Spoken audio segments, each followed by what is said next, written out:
I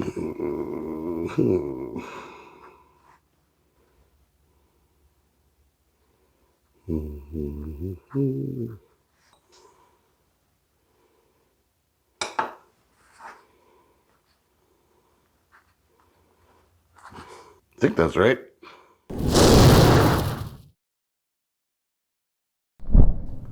Hey, what's up, everybody? Welcome back to the shop. I don't know about you guys, but I am bubbling with anticipation. Finally bust out the old division plates here. I had these a while. I never even got a chance to try them out yet, so we're going to be doing that tonight for sure. So this ain't my cross slide. This is just a piece of cut off, but it's good for demonstration purposes. Last time out, I promised that I would mill a pocket in here for my compound. So I got the rotary table all set up on the mill. What I do plan on doing after that is incorporating, trying these suckers out. And from according to my easy peasy math here, I think it should be a 16-hole plate. And I'm gonna actually scribe all the little notches on here too. Cause I think it's probably a good idea to have a functional freaking compound. So without further ado, we're gonna head over to the mill. And well, we're gonna get to it, I guess. All right, guys, so nothing too complicated here, I guess. I got it all lined up on center. Got the rotary table lined up on center. And it's just a matter, I'm not doing a deep pocket. It's only gonna be about 1/8 of an inch deep, I guess. I got a 1/4 inch solid carbide end mill in there. Keep it small because this rotary table doesn't like big end mills too much. And yeah, I guess that's about it.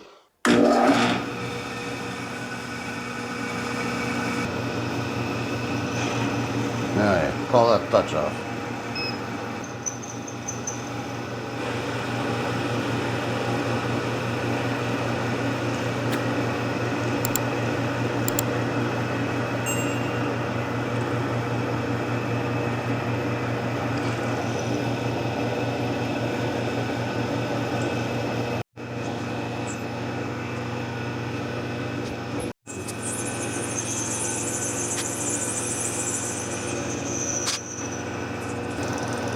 I'm going to try to set it on 0 and then keep going from there so I know where to start again.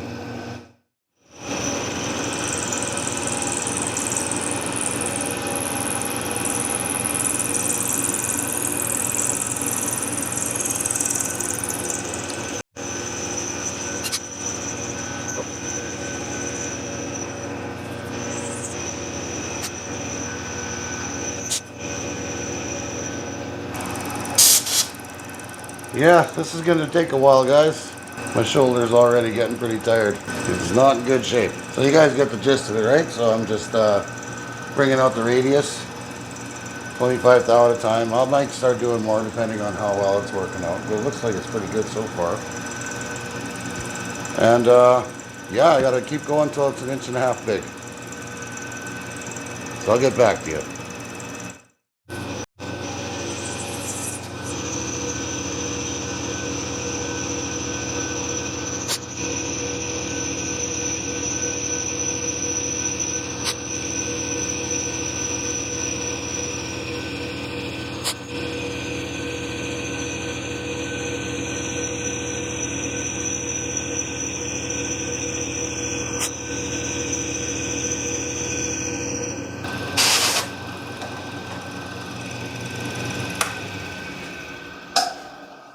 Okay, so here's where we're at so far. I'm stepped it up to about 50 thou in depth, you know, moving in on the y-axis. But as we're going, the circle keeps getting bigger, so that means surface feet per minute is also increasing. So I got to kind of slow down on the table just so it's not overwhelming the end mill. Because I can feel it, it's already kind of fighting it. I don't have the greatest end mills anymore. They're kind of wearing out. But so far so good. I don't know, where was I going to go with that? I can't even remember now. I wrote myself a little cheat sheet there just so I don't screw this up. I'm trying not to screw it up anyway. We got to bring it out to 1.5 inches, so it's whatever that plus half the end mill will be our radius, so 750 thousandths, that's 1.5 inches. So yeah, I got, once this number hits 625, that's when I got to stop, or gets close. I'm going to probably stop it and just eke my way to victory, hopefully. But yeah, oh, the bottom feels great. That is glass smooth. Really nice. Okay, so yeah, we're getting really close. Take another 50 thou. And then it'll be time for the finishing cut.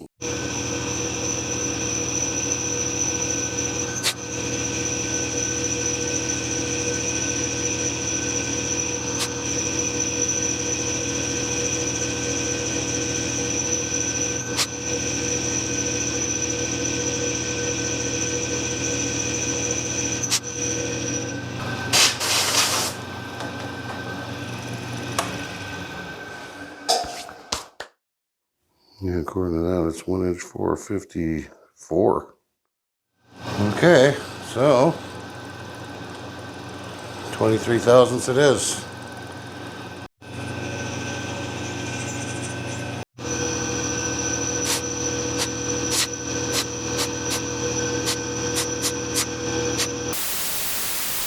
No frickin' way, guys. I cannot believe that.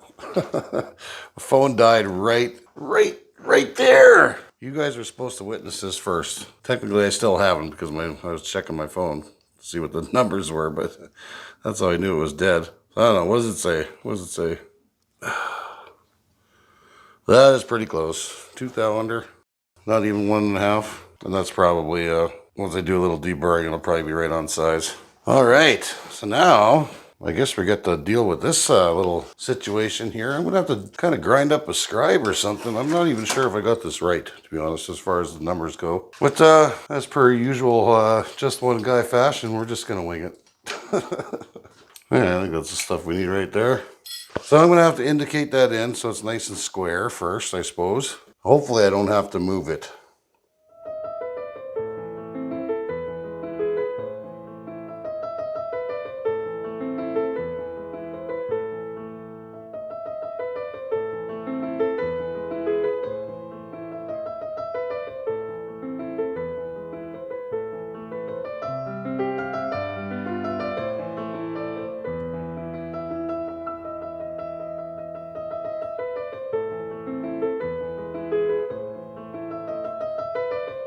Okay, hopefully this lands on a hole in the right spot and, and we don't have to do too much with that. We'll see, I guess. There's a little bit of fussing around. I found a piece of 1.5 inch stainless and I stuck it in the forejaw and cut a center in it so I could keep this thing steady while I'm adjusting it. I guess we don't need that anymore. And this should be nice and square still, I hope. There's quite a bit of fussing around because every time I tightened it down, it would move like 1/1000th of an inch, and then I'm like, oh, I'll redo it. Well, I think should be plenty close enough. With all that being said, now that we got that part sussed, I guess, I'm gonna need some kind of a scribe or something. I got a little bit of a treat, maybe, I don't know. I've never quite done this before, so another first. Let's head over to the lathe.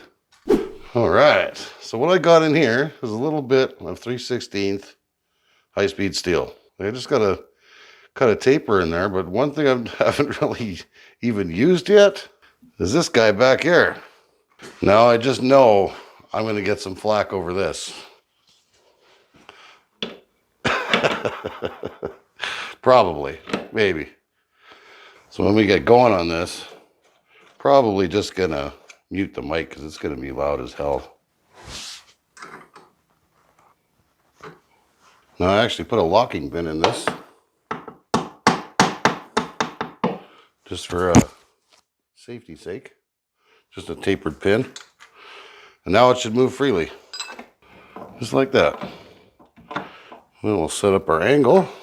I am actually kind of excited to use this because, yeah, like I said, I haven't really had a cause to use it yet, so I don't know. Is that going to be enough? Should be. We'll give her a good one. We'll try to get you a good view of everything working here. We're going to cover up all the ways, don't worry. We're not moving very far, but we'll try to cover up as much stuff as whatever we're not using. Especially the lead screw, I guess.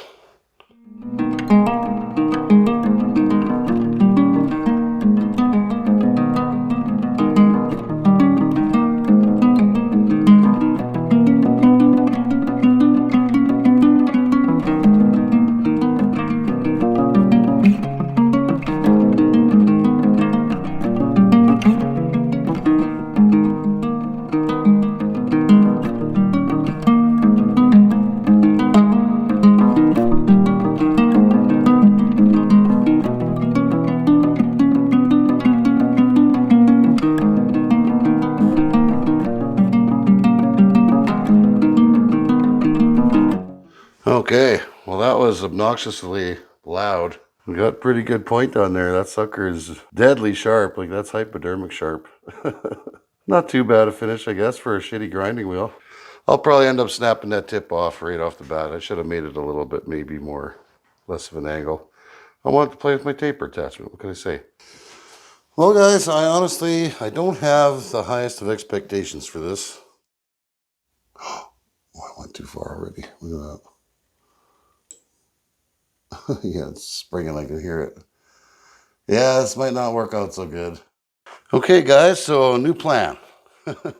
I've tested it out, as you can see already. You can actually see these ones. I switched to a very, very tiny center drill. It does have some kind of cutting tips on there, and I'm only going in about 3/1000ths or so. And it's actually putting some decent legible lines in there. So I got 6 done or 7.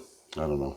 I'm trying to count, but I'm losing focus here. This is actually taking a lot of focus because well, I'll try to do one for you guys because it is kind of a whole thing. I tried to set a stop. I set a stop down here. I couldn't get one on this side because the freaking rotary table's in the way. Stupid me.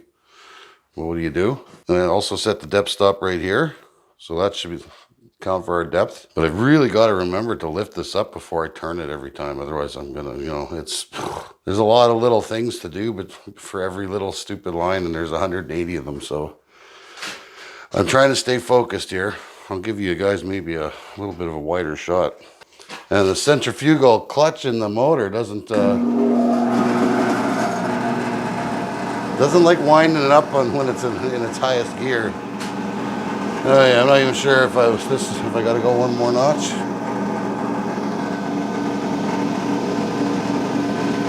Yeah, I already did that one. Okay, so get that up, then you gotta spin this one.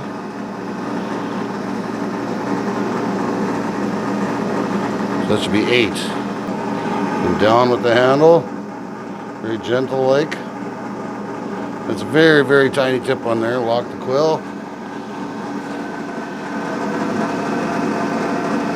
And then pay attention to where this is going because it only can go so far. And I don't want to push that either because the RPMs is actually a little low for that tiny of a point. That should be probably about 10,000 RPM right there, but I got 3,200. That's my max.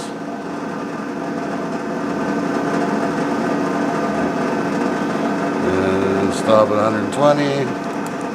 Get a little bit of a spurt there. Bring it back. Try not to go too fast so I don't smash into that and screw it up again for the 8,000th time. And then go here. And this again. And then just rinse and repeat after that. Try to get you a close-up of the cutting. It's very tiny. I don't know if you guys even see that.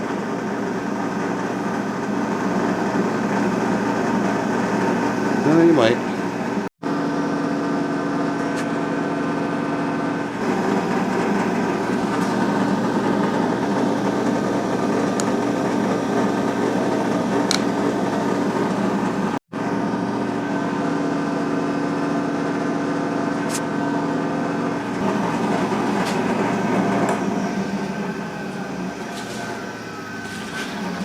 Okay, so yeah, there's no way in hell I got enough film for all these little marks, but I think that's, I do believe that's actually working out. Yeah, those are actually definitely legible. And they're, you can tell them apart, so it's not a big mishmash of garbage. Not really, anyway. It almost looks like they're going, like they could start going a little deeper, or maybe I dulled that already. It kind of feels kind of dull. I could have fudged that because it's not as crisp as the first few. Oh, well, we'll see how it goes. I got one more end on that, so yeah, I'm just gonna keep plugging away at this, guys, and I'll get back to you.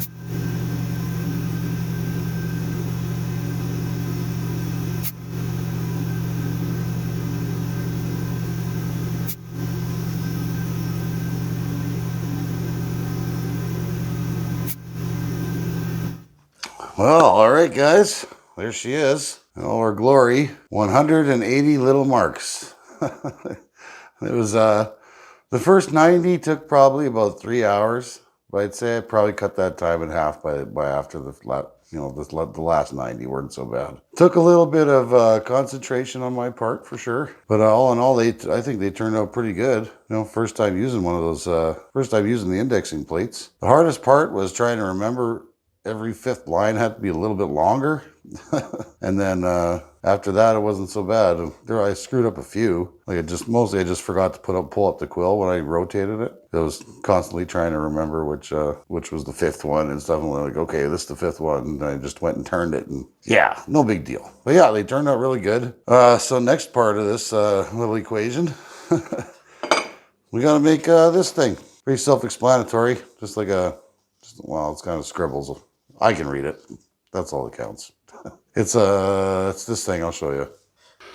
So any Atlas lathe owner is no stranger to this unit. Actually, I think South Bend has a very similar thing, only it's reversed. I think it's this part's on the compounder. I think. Yeah, basically that. I got some 1045 in here. I don't want to use any ductile for that because it just seems a little too soft. So yeah, I'm gonna put this back together. Let's get busy.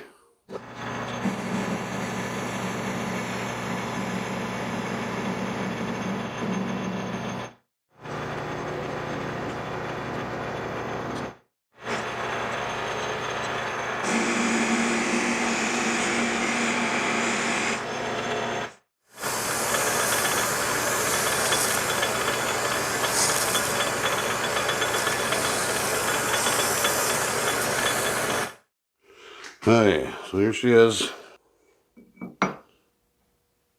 Oh yeah, yep, that's perfect. Dead nuts. Yep, that's exactly what I'm looking for. Okay, perfect. Okay, so now I guess I just gotta cut a little dovetail in there. Ugh.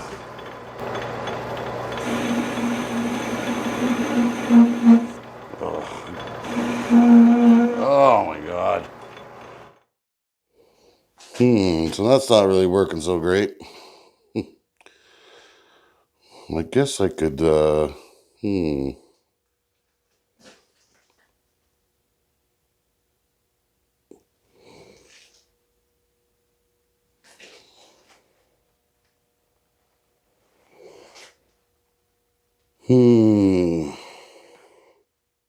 got it.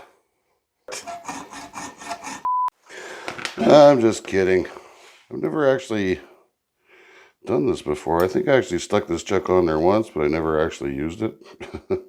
We're going to pull this off of here. We'll pull the back plate off. I already marked it with a couple punch marks. And I'm going to stick it on the rotary table. And then we'll just take a dovetail cutter, zip it around there, and that's it. Should be pretty basic. Got ourselves a dovetail cutter in there. And we're just going to line this up. We'll touch off and go down 440 thousandths. And plunge in, what was the number on that now? 180. And then we're done.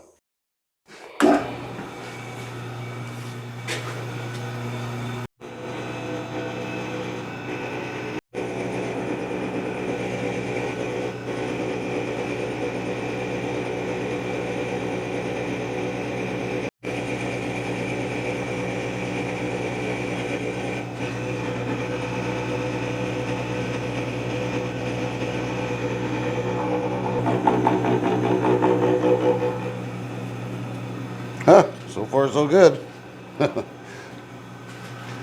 Hey, a little less than last time, I guess. We'll lock that up.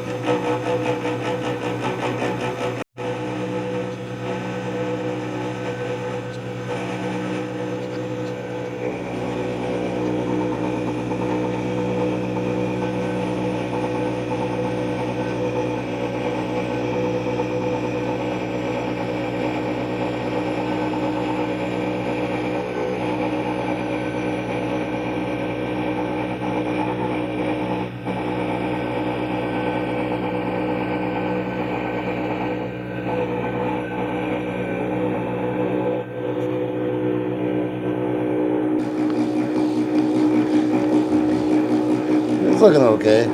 That's kind of too big of a cut, I think. I was going pretty slow. But it seems to be working, guys, so I'll get back to you when I get a little closer. We're only about halfway there. Okay, so yeah, that happened. Yeah, that was a little scary. Damn, I hope it didn't throw that unit out. I think it's kind of flexing in the chuck a little bit. This material's so hard. Oh, God, that's gross. Yeah. But yeah, that's why you don't put your fingies where you wouldn't put your dinkies. I guess. I hope I didn't break the cutter. Oh, that's nasty. Oh, pressure's a little low. Ugh. Oh, that's nasty. Yeah, that was interesting. Dovetail looks okay though. It's coming along. Oh, wow. That was wild. Holy cow. Look at that. Yeah, that's a keeper right there. Can you imagine you got your fingers cut in there? Oh, man. The machines don't care about you at all. You're just meat. I don't know. The cutter looks okay. I don't see any broken teeth on it, amazingly. That's surprising. Hopefully it didn't throw this out of whack, though. I might just stick the indicator on there just to be sure. But yeah, I just let's clean my cutter off. Yeah, there you go. So yeah, I think it's still okay. Yeah, that's a keeper right there. All right, guys. So one more quick pass. Just doing really small 5/10 cuts now.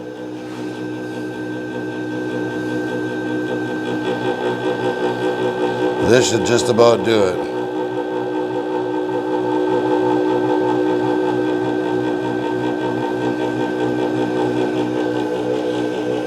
We seem to have recovered, at least.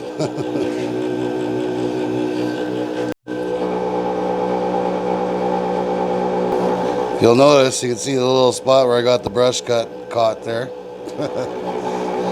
And it was actually out probably 10 thou.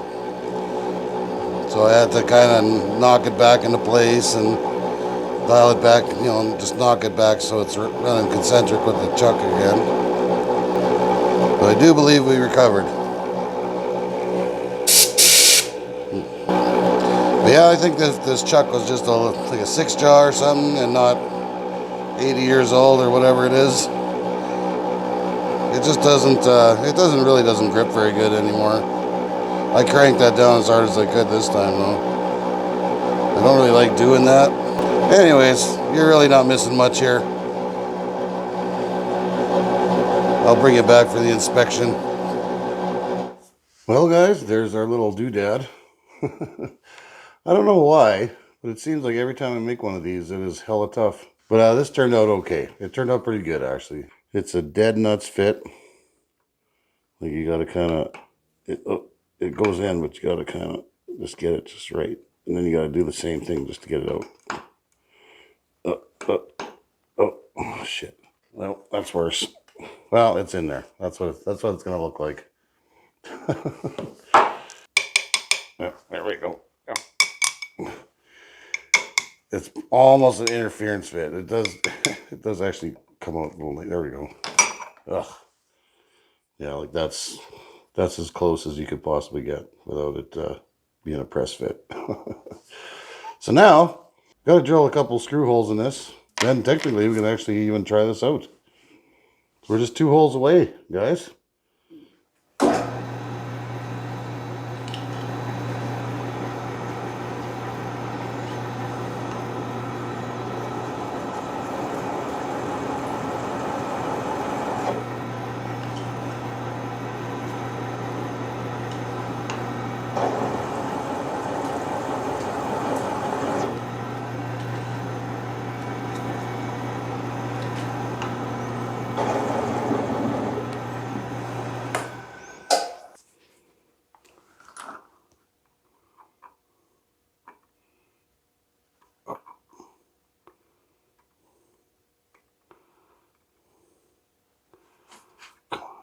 There you go. Well, I'm going to do one, Then I'll put the bolt in, then I'll do the other one, and then it should be okay. Ouch.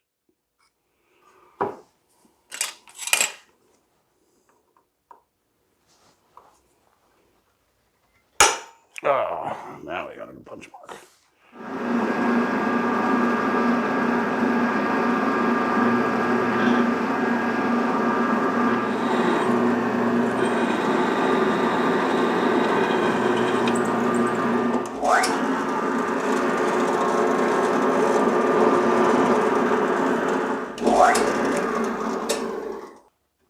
Okay, that's all I'm doing.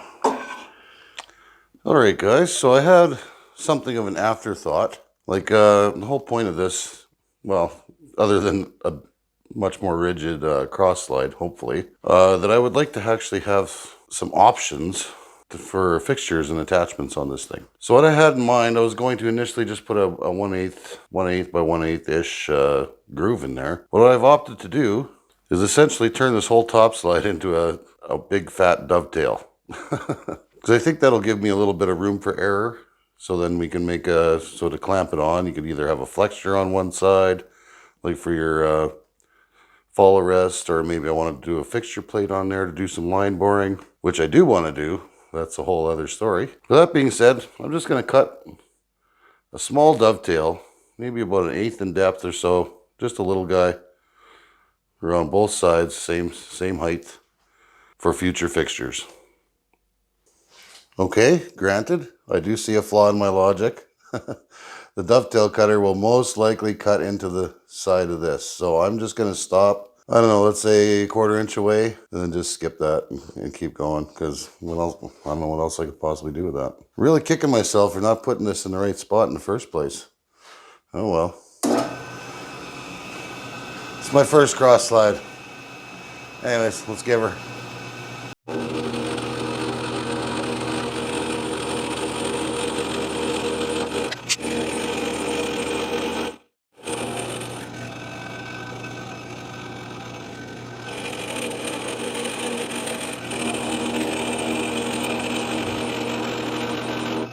All right, let's take a look at that. Actually, that looks kind of cool like that. Speed marks or something. Okay, well, you guys seen a million dovetails already, so I'm just gonna do this off camera. You guys get what I'm doing, I think. I'm just gonna go until it's got just a little bit of a ridge there, and then stop. And I'll record where I end up, and I'll just do this exact same thing to the other side. Oh, got our bauble on there too. Forgot to mention that. You know, I'm a little disappointed that I didn't, I could have done everything right here on the mill. These are not perfectly square, but pretty close for eyeball, I guess. Anywho, get back to you. Okay, bringing you in for the last pass here.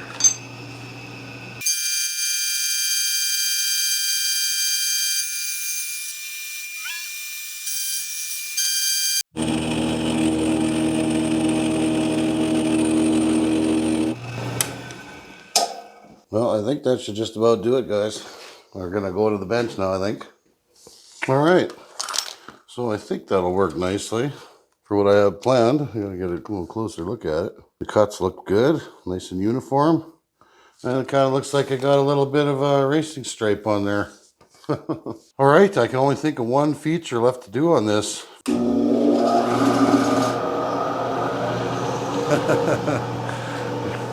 Got a number 2 center drill in there, and I basically just kept going back and forth till I lined it up.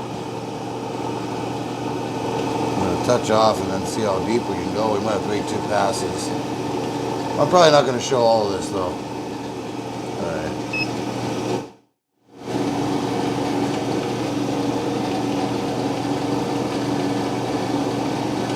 Yeah, I never would have thought to use these. It's kind of a miracle tool. So yeah, number 2 center drill. Went about 10th in depth, and that's our little groove we got there for oil. I think that's perfect. I don't think we could ask for anything better than that. So yeah, I'm not going to show this whole thing. I'm just, I'm going to keep plugging away at this, and the next time I get back to you, we're going to take this thing out for a test spin. Okay guys, this is it. The moment of truth. was kind of hoping the lathe wouldn't start there.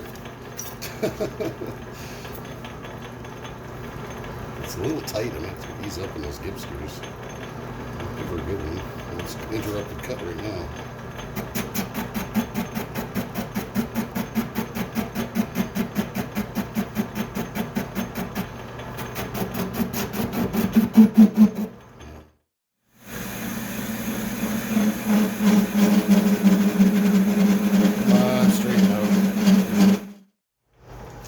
Okay, we're gonna take a quick look here, see if anything flexes. I'm gonna give it a 40 thou cut, which is kind of big for this lathe. But at this point, I kind of don't give a shit if I break it.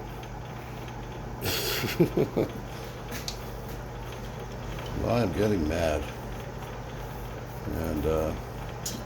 And I could, in fact, buy another lathe if I really wanted to.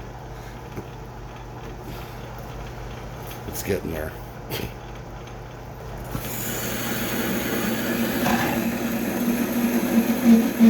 Come on. Like, honestly. Okay, guys, so clearly we're having some issues here. I had some thoughts on it overnight there, and I was thinking, well, maybe this was too thick, but I was looking at other lathes and stuff online, and like, you know, it's about the same. So it couldn't have been that. What I think is going on, if you look really closely, you see where the tops of the screws, the threads are actually hitting that. It's at the focus. They're actually hitting the top of that pocket. And these are all really hard to get out. Like they were, the last thread on here was all buggered up. Probably screwed the threads inside the new cross slide too. But so, I don't know. I'm going to break it all down again though. I'm going to take some more of this edge off too, as well as that very corner in there too. I took off some, but I'll take off a little bit more. Can't hurt. And well, then we'll try it again. But for the moment, I got to fix all these screws now.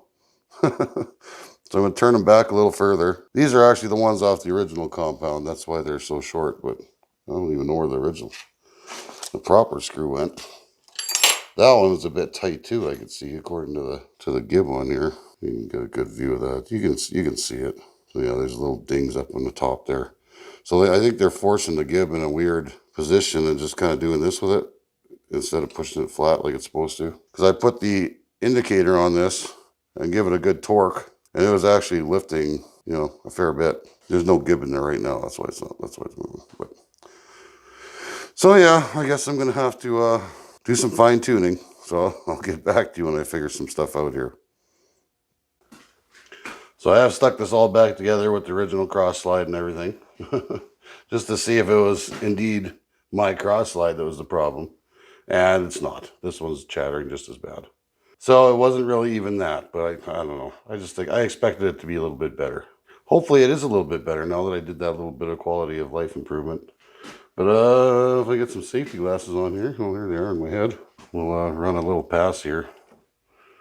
It's the same speed. I'm even going pretty close to the chuck here, and it was still chattering pretty good. So that's only 10 thou. No, we can't do that. 20 at least. Watch now, it won't chatter. Oh no. There you go.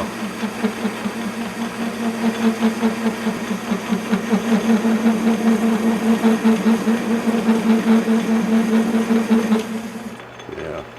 So yeah, it's still doing it no matter what you do.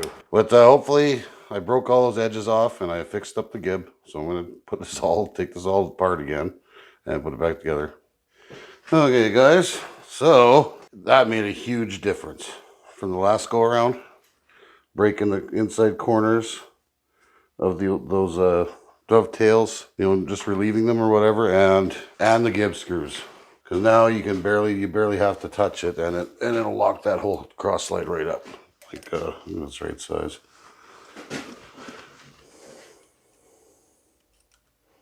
It just barely, and it's you know, it's stuck there. So just barely touch it, and it's, you know, it's perfect. And even the oiler's working good. So even that's just a little too tight. I have to put a nut on there. Yeah, you could actually just seize it up with just your fingers. It's so good. And the oilers work excellent. I was surprised, just squirted right in there. Really surprised. So I guess, I don't know, we can give it a test drive for sure. I don't think it's really going to matter because the spindle's just so, you know, it's so spindly. It is what it is. There's not much I can do about it at this point. She's old. She's really old. Okay. It's going to chatter. I know it is. Not much I can do about that, I'm afraid. Hey. 30 thou. Not going to mess around. We're going to give her. Well, it's a little bit shorter on the end there.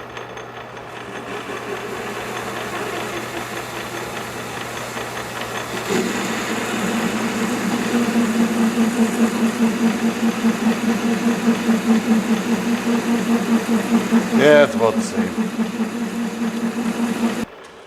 Let's slow it down maybe, see what happens.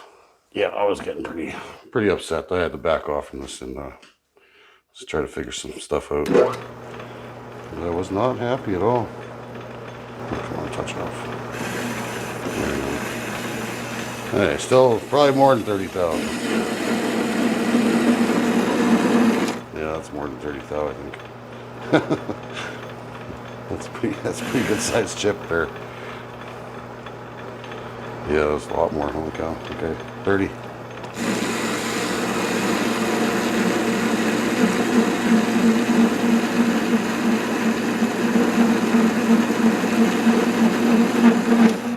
Yeah. Well, guys, I'm going to call this a success anyway, either way. We could try some smaller stuff, but you'll be around to see it. Don't worry. That cross light is definitely not going anywhere. That's so nice now. So nice. Oh, it just moves so even. The other one will just lock up all the time in one spot, and then this one's long enough to probably extend, you know, past the wear spot, so it's actually hitting on more than one point. The other one you can tighten it up, and then all of a sudden it's loose, and then, you know, just frustrating. No, she's definitely a keeper. Right on. That just expanded my range of things I can do.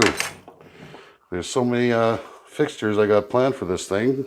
Gonna have to build follow rest, gonna have to build some standoffs, fixture plate. Oh man, the list goes on.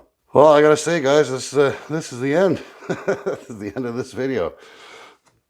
I'm just finally glad we made some progress here. So I hope you guys enjoyed that little escapade. You got to see the taper attachment running. And this is definitely excellent. I'm really happy with that. I was so worried there for a minute. I thought I made the gib too big, and oh yeah, there was lots of things going through my mind. Started looking at new lathes. Anywho, like I said, hope you guys enjoyed that. Merry Christmas, everybody, and thanks for watching. Peace out.